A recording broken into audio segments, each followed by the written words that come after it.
BJD समर्थित समिति सभ्य प्रार्थी निर्वाचन प्रचार गंजाम जिला सोरडा धुमुछाई पंचायत रे समिति सभ्य उपनिर्वाचन पर तारीख घोषणा होता।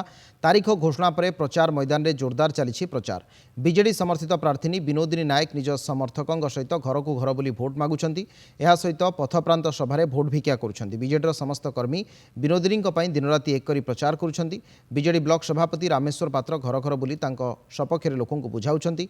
आगामी 23 तारिख दिन धुमुछाई पंचायत रे भोट ग्रहण हेबो। ए आसनटी प्राक्तन अध्यक्ष प्रशांत नायकों देहांत पर खाली रहिथिला। आमर धुमुछाई ग्राम पंचायतर पूर्वतन समिति सभ्य तथा बेलगुंडा ब्लॉक अध्यक्ष श्रीजुक्त प्रशांत कुमार नायकों देहांत पर आज उपनिर्वाचन आसंता 23 तारिख दिन अनुष्ठित हेबो।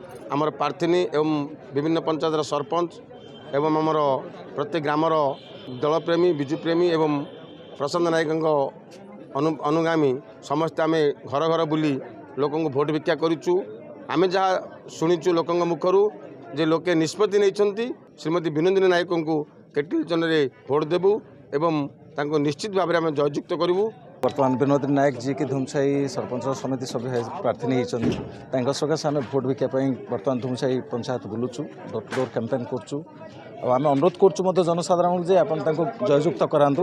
मु धुमुछाई पंचायत रे समिति सभ्य प्रार्थी रूपे चयन होती।